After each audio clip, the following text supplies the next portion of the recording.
Hey everyone, my name is Terrell Blount, And my name is Christopher Etienne. And and you you are are listening listening to to the the System System Impacted Impacted Podcast Podcast powered powered by by STEM STEM Ops. Ops.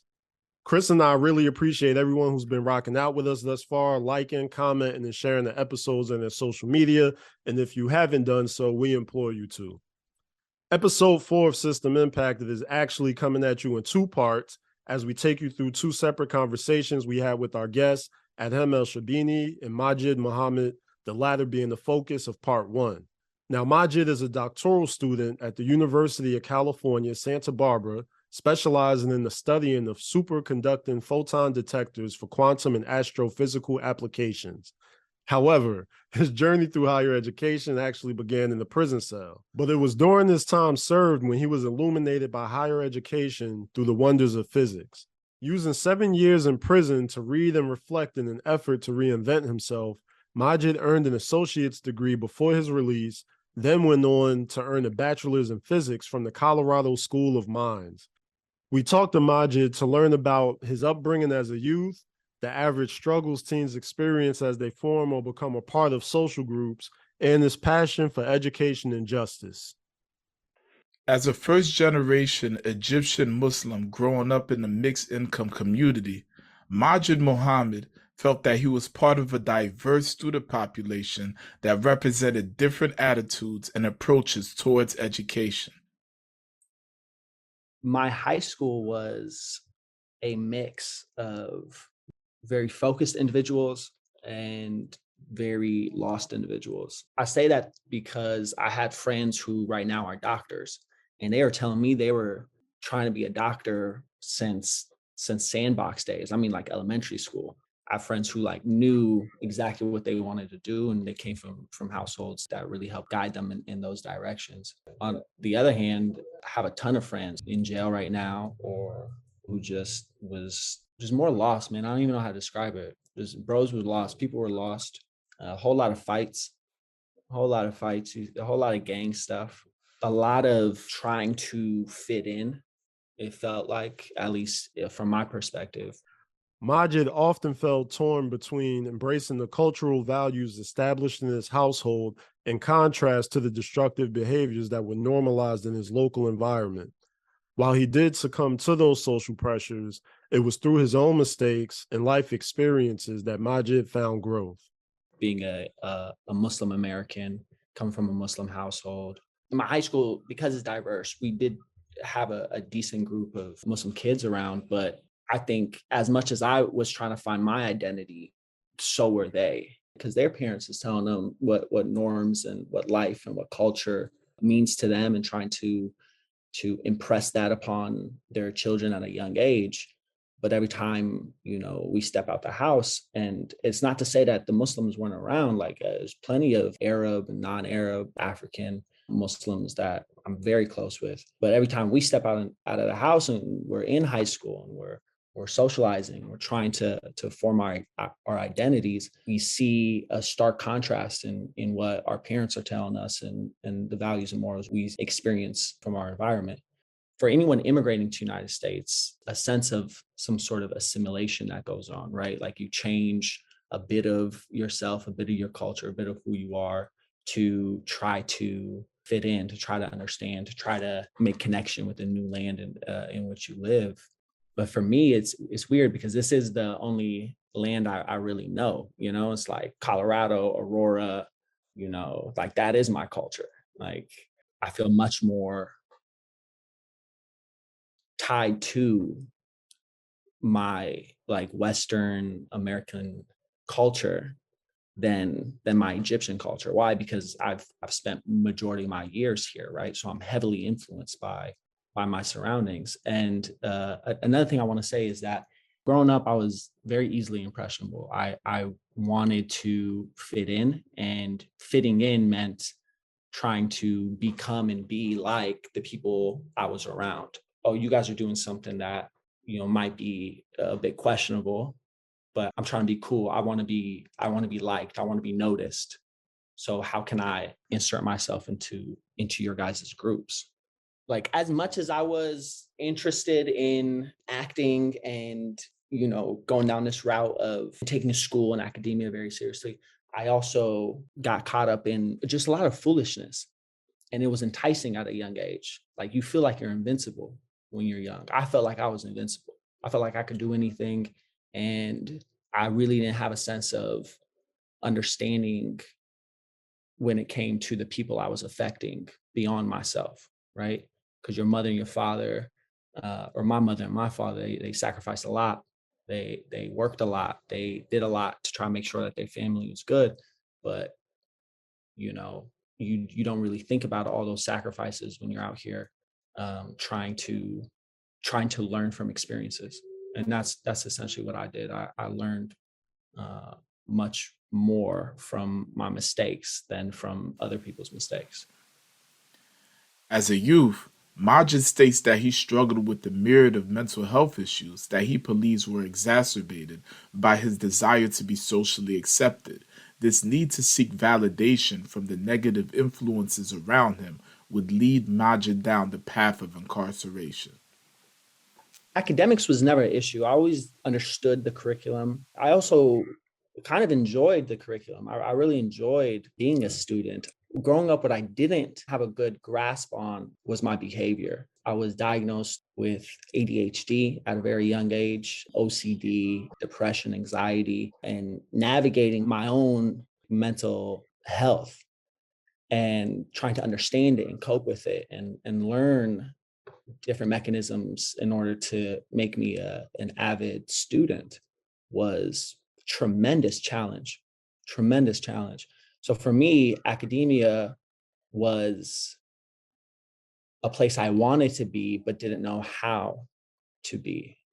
Growing up through elementary school, I was suspended a ton for outlandish behavioral issues, speaking out or being disruptive or creating a disruptive learning environment for the other students. I was put in special education in order to help me navigate both middle school and high school. But I also felt like I resented that as well because I wanted to just be normal, right? Like I wanted to fit in. My journey through education, starting from a young age, has overwhelmingly been a sense of me trying to find belonging.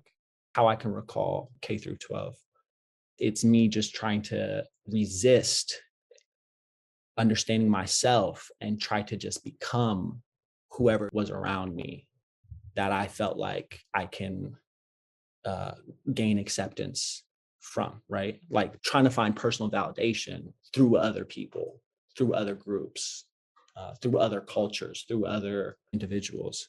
And instead of looking inward and saying, you know what, these are the particular inclinations I have. Like I'm really nerdy. I like science, right? I like math. I like chess. Been okay with about myself growing up that I tried very hard to resist and neglect and not acknowledge in order to try to become something that I wasn't.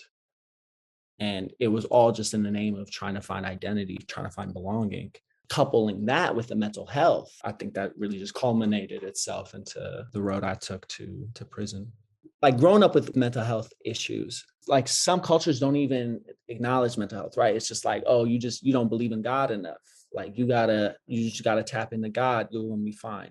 But my mother and father were not like that. They were like, hey, like let me try and get my kid help. Let me understand modern psychology and how I can really take care of my son, because they saw that I was struggling, right? I was falling by the wayside compared to my brothers and my other classmates. And they did as much as they could to step in and help, which is not what majority of people who end up incarcerated can say. There's a lot of people out there who their family dynamics is a lot more dysfunctional and traumatizing than the experiences I had growing up. I had a very loving family, very understanding support system around me. But there was this internal inability for me to recognize and accept all of that support. The best analogy I can come by is when people are addicted to drugs. You can have the world of support around someone. In fact, it's necessary to have that support around that person who can potentially climb out of that situation. But without that individual's desire to get better, right? Without them acknowledging an issue, it is remarkably difficult to assist anyone. And I felt like that growing up. I felt like I had the world of support around me. I had a tremendous amount of opportunity. I just couldn't see them. I couldn't see them because I wasn't aware, because I was internally struggling with myself, with my own mental health, with my own sense of identity.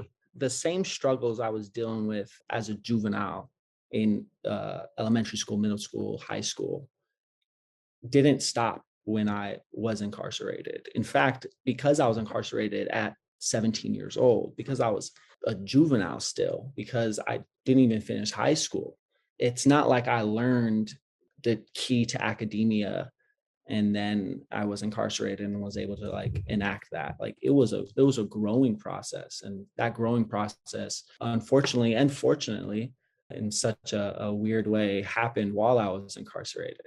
Right? I think being able to sit down with yourself in a box, right, in that cell, and truly think about what it is that you desire and truly think about who you are was one of the most beneficial things for me, because my biggest issue was being easily swayed by the environment around me. And the environment is like the wind, it blows in directions and it's very inconsistent and it can change from moment to moment. And so if you're not grounded in understanding who you are, you can just get swept up by all of these different personalities and directions and movements. And I think what really helped my commitment to higher education was being able to sit with myself and ask myself, what is it that you desire out of this world? And in being honest with myself, I realized how much I liked the rigorous nature of academia, how much I really appreciated STEM, how much I felt enamored by physics, how captivated I was by learning about how our world operates and how it was generated. Those things really excited me. And I need to acknowledge and accept that that was a part of like who I am. Like that was just in me. It was just a part of me, right?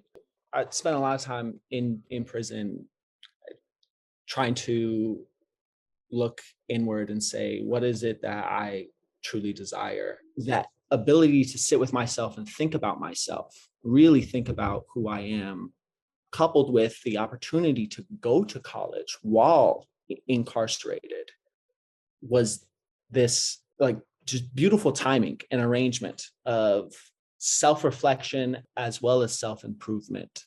And it is my opinion that higher education really provides an ability to open one's mind into a vast parameter space of opportunity. I believe a lot of the struggles that I was dealing with when I was in high school, middle school, and elementary school in my education was kind of alleviated while I was incarcerated, because I didn't have that anxiety of what does the environment think about me? How do I fit into what everyone else is doing around me? But rather, I was just focused on who is Majid and what does he like and what options does he have right now. Prison is a hostile environment that does not offer many signs of hope for incarcerated individuals. Despite the hardships he encountered during his prison sentence, Majid credits his incarceration for his growth and motivation toward his academic aspirations. He highlights how his family support and guidance from mentors he met during his incarceration helped springboard him toward academic success. On one of Davies' songs, Stu said, best thing that happened to me was a prison sentence. And for me, one of the most relatable lines I've ever heard. And I feel conflicted because you're saying prison was good for you. What I'm saying is prison was good for me in that it has been a part of the journey that has led me to who I am today. and where I am today. And I both love who I am tremendously and what I've been able to accomplish post-incarceration. And I could not say that I liked who I am when I was 17. In fact, I hated who I was when I was 17. I think that was part of the reason why I was trying to search for somebody, a different Majid, a different set of characteristics and personalities and a different mindset, because who I was when I was younger was incredibly reckless and careless. And it feels like I learned all of that while I was incarcerated, which is the strangest place to learn how to become a man, is surrounded by those trenches. It's an incredibly dangerous place. It's an incredibly sad place. Prison will heighten your sense of anxiety and paranoia. It's not that prison was the saving grace and that we all should advocate for people to be incarcerated more. That's not what I'm saying at all. In fact, I believe that it's the idea behind removing yourself from the environment in which you're caught up in, right? The bird's eye view. You can get a better understanding of yourself and the landscape if you're removed from that, if you're able to be an observer on the outside looking in. And in the same vein, if we're able to remove people from the environments that really dictate their trajectory in life, like it's no secret that the environments in which you put yourself play a massive role in who you become and how you think and the perspectives you have and your characteristics. And so that's why traveling is always a beneficial thing and something that is recommended for all people. You want to get a different sense of environments and cultures and people that will hopefully create a more open-minded individual within yourself. So in that vein, I really had to travel outside of Aurora, travel outside. And it wasn't by choice, of course. And I wouldn't say that I'd want to go to prison if I had to go back. I would say, can we create a better system in which we can allow our youth, the people who may be struggling in high school, can we remove them without the inhumanity that comes with incarceration? I know it could have gone either way for me, right? 17, I'm in prison. It's not like you have the best role models around you, but there are saving graces. I remember a brother named Kareem coming out of reception. I was young. I was like, just turned 18. I'm in prison, going through the motions, about to get sent to temporary housing. And the brother told me something. He kept saying, "You are what you eat." I was like, well, like, what does that mean? Like, I'm not eating it. Like, I'm eating these state food. Like, oh, I can't do nothing about that. And he was like, nah, like, you are what you eat, or you are what you eat. And, it dawned on me that my next 7 years of incarceration, mind you, this was very beginning, right? Like, I'm 18 years old. I got 7 years. I've just signed a deal. Like, it's happening. And, there's no way around it. Like, I got to do this time. And for him to say that you are what you eat, for me, felt like a defining moment of deciding what I want to consume. What is it that I want to hear? What is it that I want to allow my eyes to see? What is it that I want to read? What is it that I want to listen to? Who is it that I want to listen to? Who is it that I want to surround myself with? Because all of that dictates who I am. And it's been like that up until being incarcerated. It's always been your environment really influences who you are. And so you're in the trenches. You're not going anywhere. How much of this negativity, how much of the stuff around you is going to influence you? When I first touched down, I went to, you go to reception, then I went to level 3 yard because I was young. I had high points. Being young makes you a bit more, I guess, prone to nonsense. So they want to throw all the young people and the people with longer sentences into the higher yards. So I started on the level 3 yard, and there was no education, no educational programs. There wasn't people in masses taking classes. It was actually very dangerous. It wasn't a conducive environment for higher education. I wouldn't say prison at all is a conducive environment for higher education. We can change that. And that's my biggest drive and ambition right now, as far as the justice reform goes. How do we turn these prisons into college campuses, right? But my experiences when I first touched down were the complete opposite. There was a lot more influence for me to go down further the path that got me there. In the same vein, I have my mother and father visiting me. Like they flying out, Colorado, California, often come see me.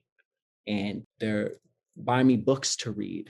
And my brothers are staying tapped in. I got friends around me, and I'm starting to really realize how much I've affected them and how much their support for me was unconditional. Like I didn't realize that. I didn't realize that love that they had, that support that they had for me.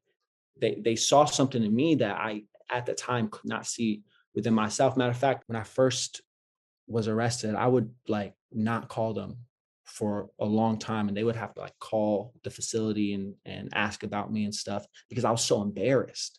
Like I was just like, I don't deserve for you guys to be around because I know I've put myself in this predicament, right? Like you guys have given me a lot and I've squandered most of those opportunities. And they talked some sense into me, and like I realized that I definitely deserved the support and still do deserve the support, and in fact we all do. But it was over time in that level 3 yard where education was not a priority. In fact, focusing on maintaining your life and health was on the forefront of most people's minds. I realized that I had 7 years to do of this, and I wasn't going to do the 7 years in that same manner, just doing push-ups and talking about nonsense in the corner. I'm looking around and I'm seeing that, man, there's people I knew who their son and father were in the same yard, right? Like brothers was in the same yard. I'm looking around, I'm realizing how fortunate and blessed I am and how much I don't want to waste those opportunities anymore. So then when I transitioned from the level 3 yard to the level 2 yard, and now I'm touching down in this new yard, and they got whole dorms full of college students, and they got a whole college facility with a supervisor that you can ask to try to gain resources in order for you to successfully complete your courses.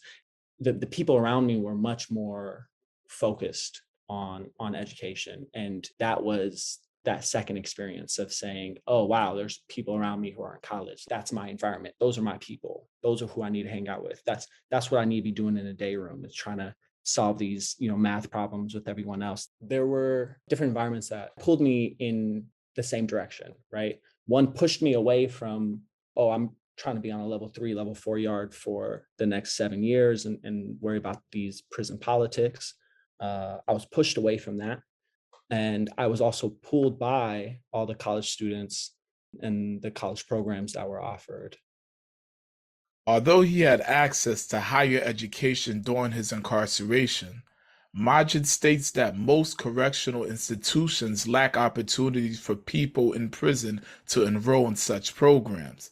Affordability is also an issue for incarcerated learners who earn just a few cents an hour for labor. These challenges fuel his desire to change the prison education landscape. I did about 6 years in California, 1 year in Colorado, all on the same term.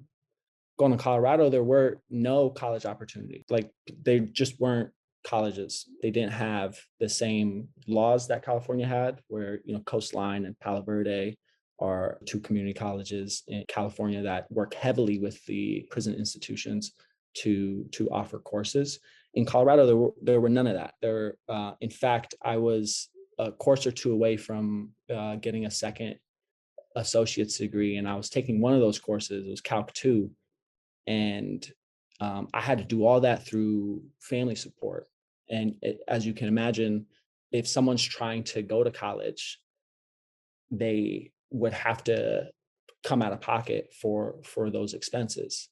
And most people who are incarcerated are making like 80 cents an hour or whatever prison wages are right now. And during my time, it was like 60 cents an hour. So it's impractical to ask someone who is incarcerated to fund their own college education. So it really relied on their outside support system. People aren't given those same opportunities or support. So a lot of people are left by the wayside. I remember doing Calc 2 in the day room, and I had somebody come up to me and say, like, what are you doing? Like, I told them I was in college and, I'm working on my degree. And they're like, oh, that's dope. Like, I want to go to college too. And they were younger than me. I think they were a couple years younger than me. They were like, yo, how do I do that? Like, who do I talk to? And I was like, well, our institutions aren't really set up where you can like take college courses. So like, if you got some family support, try to help you enroll and pay for that tuition. And he was like, oh yeah, no, I can't do that. And looking at stories like that was really what motivated me post incarceration to try to like get out here and really advocate for higher education as a human right for everyone who's incarcerated. But yeah, it was a mix. It was a mix of feeling like I deserved better for myself. I wanted better for myself. I didn't want prison to be the end all be all for me. And being given access to higher education, helping me achieve that better life. And then being in environments where the people around you are also focused on school really propelled me to get the degrees that I was able to get while incarcerated. I failed two courses because the prison was locked down, and so nobody can go submit their work.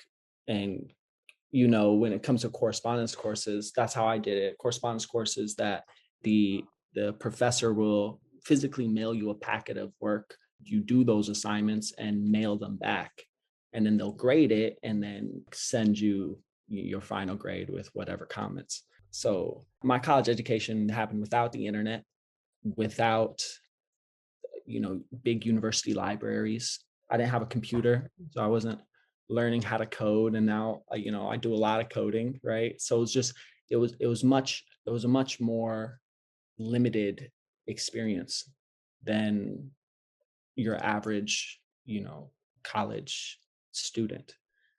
And those limitations have an effect. And I think as a society, we ask ourselves, how is it that we can best create transformation within people? And access to quality higher education and all the resources and tools necessary to make that experience fruitful has to be incorporated and included inside of these prison institutions. Engaging in higher education in prison kept Majid focused on an end goal that he continued to pursue post-incarceration. Here, he highlights his academic journey from his prison cell to his current PhD program.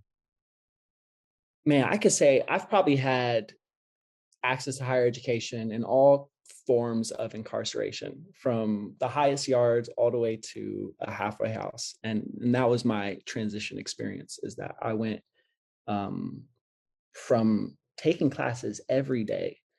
I was just consumed by higher education when I was incarcerated. All I did was push-ups and read books, right? Like that was my life. And so transitioning, I felt this momentum, that I felt this groove that I wanted to continue down. And I was really adamant about not slowing that down and not getting distracted, because what I knew and what has been my experience, as well as for many people who I know who have transitioned from incarceration back to society, there are a tremendous amount of distractions. Just like I was saying about, your environment, we talked about getting pulled from your environment to go to a place where you get to sit down and think about yourself, right? Self-reflect. Then being given access to these opportunities to help build a new life. And so you do those two things, right? You self-reflect, you build a new life, but then now you're going back into those environments, right? A lot of people transition out and go back home, and those environments haven't really changed. The people are still up to the same old nonsense.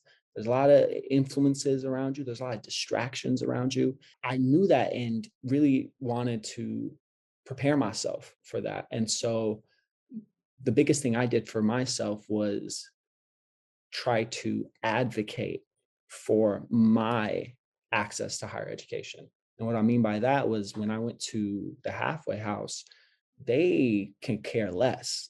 There was no sense of like education is this thing that we have to honor for our residents. It was like, listen, you have to pay $17 a day. So you need to get a job and you need to be able to work for this bed that you're paying for. And all we care about is your ability to work and stay out of trouble. There's these rigid rules that go with you being in a halfway house. You just kind of have to go with in order to have the quote unquote privilege of being almost fully in society, right? You could think of a halfway house as the lowest form of incarceration. I was still considered confined. And so what I had to do when I got there was really create this environment for higher education, and it worked. I had the director support some efforts. For example, you couldn't have any electronics, so how can I work or do my work or anything like that while I was inside the halfway house if my computer was locked up in some sort of locker right when I got there. So we were able to change. I was able to really help that halfway house change its rules and the way it structured itself and the way it thought of its role in the community to really include those who might not want to just focus on getting a job somewhere, working a 9 to 5, the time that they're confined in this halfway house, and then, pick back up on their education or whatever, 2 years after they're released from the halfway house. Why can't we just use those 2 years to really accelerate people who are incarcerated, their careers, right? So it's like, so I had to do that. There was a lot of that. There was a lot of me advocating for myself, for my education, because people are going to tell you no. I was told no a lot, right? I was told no a lot. Like, that's not how we do things here. You got to get in line. And I've always been the person to be like, nah, like what line? Like, you draw these arbitrary lines and this is my life. At the end of the day, it's me who is affected. It's not going to be you. Like, you tell me no, I just accept that. And then now 5 years from now, I'm in this place I don't want to be. But if you tell me no, and I try to go to your boss, or I try to push back, or I try to speak up, then that opens up an opportunity for me to get what is valuable for me. That's, I think, one of the biggest things I was able to do was to keep the momentum going, because I knew there's a statistic out there of people who take a gap year, right, between bachelor's and like going to get some sort of graduate degree. And the longer you wait, for every year you wait, your likelihood of going back to school decreases tremendously. So I didn't want to get caught up in like the distractions, and there's all these things that can really derail one's passion and their ambition. So transitioning, I made sure that I had education as the sole focus of mine. It was of highest of priorities. This road to higher education, getting any sort of PhD, and I told myself I wanted to get a PhD while I was incarcerated. So I knew that that was my goal. I knew that that was a bar that I set for myself that I was going to achieve. It didn't matter how long it took. And mind you, I made this goal for myself 10 years ago, right? And I'm still not there. I still got another, 4 years left to go. So I just told myself I was going to do something. And now I transitioning back into society, I needed to make sure that was going to happen. So I was in a halfway house, was able to spend most of my time going to campuses rather than going to work.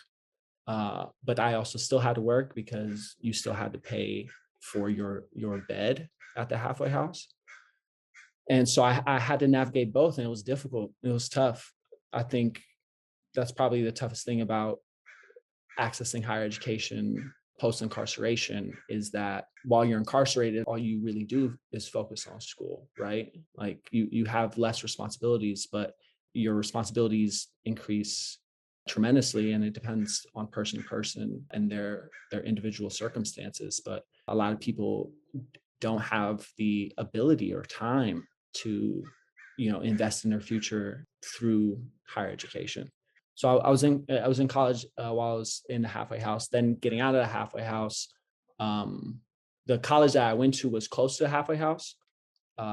It was a 4-year institution, but it was kind of like a community college. It's called Metro State University of Denver. And I loved the institution. It was great, but there was always this really good engineering institution that I felt inclined to apply to. It's the Colorado School of Mines, but they were so far from the halfway house that I couldn't access that while I was in the halfway house. So upon being released from the halfway house, I applied to transfer from one 4-year institution to the Colorado School of Mines. And to my surprise, they let me in, and I was able to get my bachelor's in physics from there. Plenty I could talk about like emotionally how one feels coming out of prison and feeling like they're like branded and not knowing if their actual ambitions in life can be actually achieved. To be honest with you, I didn't even know I can get a PhD until I was introduced to Dr. Stanley Andrees from Prison Cells a PhD.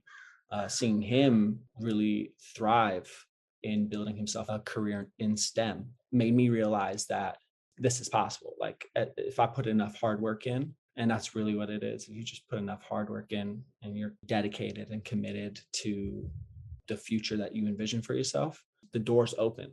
It's possible. And so he was kind of like this shining example for me to emulate my life off of. Majid states that the success of formerly incarcerated scholars is not dependent on focus and drive alone. He believes that justice-impacted people must have a community of social support around them. Majid delves into the types of relationships he was able to establish with his peers and highlights how they impacted and motivated him during his academic journey. I think I would say that in knowing who I am and what I desire, I also have to know who it is that I need to give my time to. So coming back to society, that transition back into society for me, I really had to ask myself, who is it that I wanted to reconnect with and to see on a daily basis or to keep in contact with. And to be honest with you, not even just from a formerly incarcerated perspective, but just more of like, as I get older, I realize that the people around you should be critically thought of. Like you should critically think about who you have in your circle. You should critically think about who is it that you take advice from. Are you adding or subtracting from the positive energy in my life? And even if you're not subtracting from it, is this the environment that I need to be around? I ask myself if the people that I do allow around me, are they contributing or are they not contributing? Because if they're not, then that's just a distraction. It's going to keep you from the ultimate goal. And I'm done with distractions, right? I told myself that when I touched down. So it made me really think about who is it that I wanted around me. And it's okay that not everybody makes that cut. There's a lot of good people out there that I know that I just haven't been able to tap in with on a regular basis because I'm just in this new phase in my life. The groups of people I keep around me are the groups of people that understand the direction I'm trying to head. So they are the physicists, right? They are the academics. They are the professors. They are the scientists and the researchers and the Muslim community and the formerly incarcerated community. And it's the youth out here, right? Because as much as I am trying to develop this future for myself, I also have to acknowledge that it's important to give back to the community in which you live. And so while being in Santa Barbara, how is it that I can try to affect the youth in ways that I wish I was affected when I was younger? It's building these type of relationships and desires, right? What is it that I desire? Okay, Majid Mohammad, he desires to become a physicist, but he also desires to ensure that everyone who is currently incarcerated has access to higher education. So I'm going to surround myself with people who have that goal in mind. The thinking that got me into the mess that I got into when I was younger. Like I used to watch Lord of the Rings and play Yu-Gi-Oh! And like do stuff like that. Like, you know, like little stuff that like, okay, like this is like little things that if everything that I went through, I was just like, oh, what will people think about me doing this one thing? It drives you crazy, right? It stops you from actually expressing yourself fully. And it's in expressing yourself fully that I've come to realize that people respect above and beyond anything else. In my experience, it was when I was trying to be something or trying to tap into something that wasn't really innately inside me, I didn't really feel like comfortable becoming or acting like, but yet I felt like I needed to in order to gain some sort of acceptance. It was that really degraded my sense of self and my love for myself.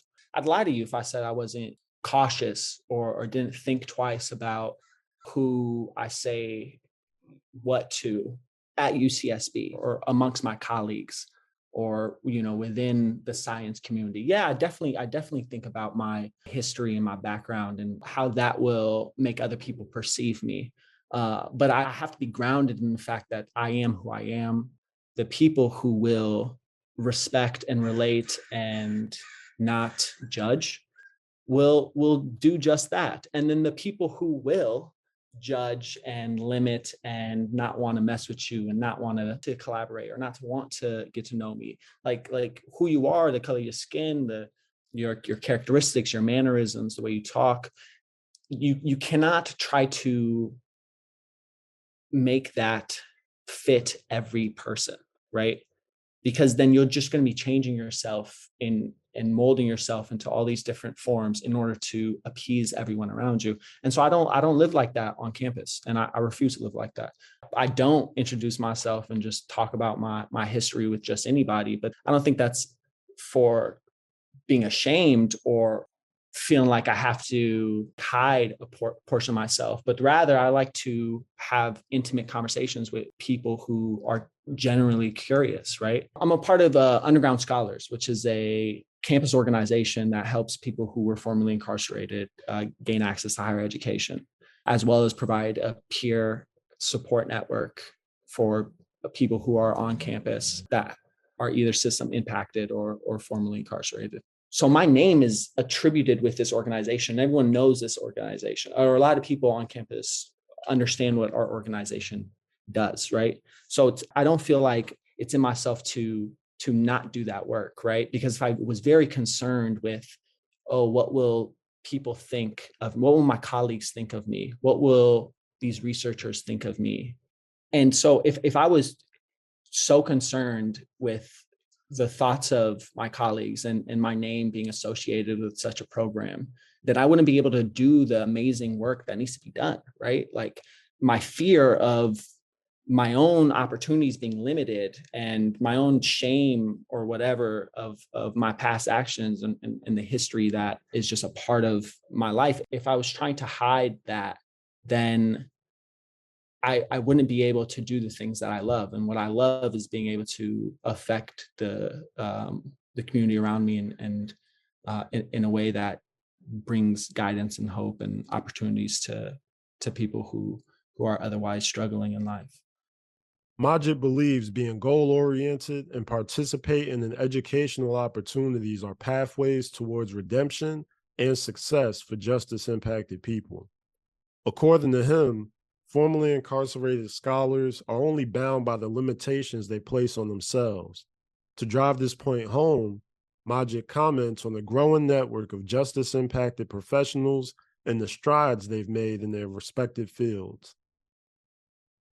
I do want to say my advice for students who are transitioning back into society, I would say higher education is not just like an end all be all. It's not the only form of success that one can find for people who are transitioning back into society. So my advice for people who are transitioning back is to critically think about what it is that they desire, because what it is that they desire doesn't always have to come in the form of higher education, especially if you're finding it difficult to complete the responsibilities that you have for your family and for yourself, as well as take the time necessary to be a full-time student. A lot of people are, single mothers and fathers out there. It might be difficult to try to like navigate everything. And in some instances, what you desire and what you want out of life, you might not need a 4-year degree to accomplish. So really understanding what it is that you desire.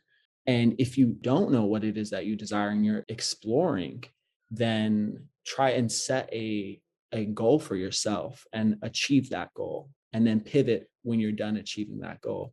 Because too many instances, people can be interested in so much that they don't accomplish much of anything because their time and energy is spread so thin amongst varying degrees of interests. But I will say that for people who are transitioning back into society, if higher education is something that will lead you to a career that you can envision yourself doing, I would start by reaching out to your local community college or 4-year institution and seeing how you can access some of those college courses.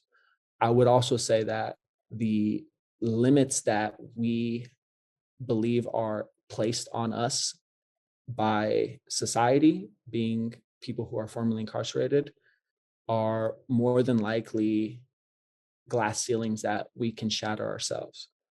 It is the limitations that others place on us that far too often allow us to limit the things that we think are possible for us to achieve.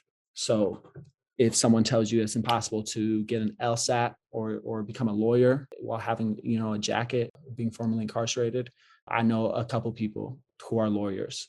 You want to be a pilot, you want to be a doctor. Like, there are things that are not outside the realm of possibility, as long as you believe that you can do it and every day work towards that, right? Because people are going to tell you no. There's going to be people who are not with you, and that's okay. Just coming back into society and knowing that you have this reputation or this history, it can create like mental barriers for yourself to say, oh, these people out here are not going to take me seriously. They're not going to give me chances. They're not going to give me opportunities. If it's something that you truly desire, then perhaps you can make those opportunities. You can make those advancements. You can create that road to success. The hardest aspect of transitioning back into society that I feel like I've had to deal with is tempering my own mind and being able to tell myself that I still deserve success and that I can achieve that success with enough hard work and effort. I think that since coming out, there are times in which I don't feel like I belong. Even at the graduate institution I'm in right now, I'm surrounded by a lot of people who went to Harvard and Princeton and these just well-off institutions and people who come from well-off families. The way I look and dress and talk isn't all that aligned with majority of people that I'm surrounded with. And that can make you feel like you don't belong, or it can make you feel like this isn't for you, or this route isn't for you, this degree isn't for you. And so it's been tempering my own mind. It's been grounding myself and not letting myself put barriers on the things that I want to achieve. I think that has been the biggest difficulty, rather than looking outward and saying, oh, look at all these other people who are putting limitations and obstacles in my way. Because honestly, I've had the opposite experience. I feel like the more I try to tell people of my vision, of my goals, and the background that I have, the more I start to realize how much support and how many people can be in your corner. I've had a tremendous amount of support in varying degrees and from varying people all across this nation, whether it's Jenny Green from Princeton, which or Dr. Stanley Andrees, or my mentor, Ben Mazine at UCSB. I mean, these people really are huge advocates in my life, and they know of my history. And I think it's because they know of my history that they have helped me grow academically to the person I am today. Majid's story is a testimony to second chances and a person's ability to succeed when they approach their passion with fervor and drive. Although his exceptionality and accomplishments are noteworthy, we would do ourselves a disservice if we overlook the other issues discussed during this episode. Majid didn't just highlight the value of hard work. He spoke of the importance of mental health, the significance of support, and the impact of community. Equitable access to education is necessary, but social services and supportive spaces play a critical role in the success of our justice-impacted scholars.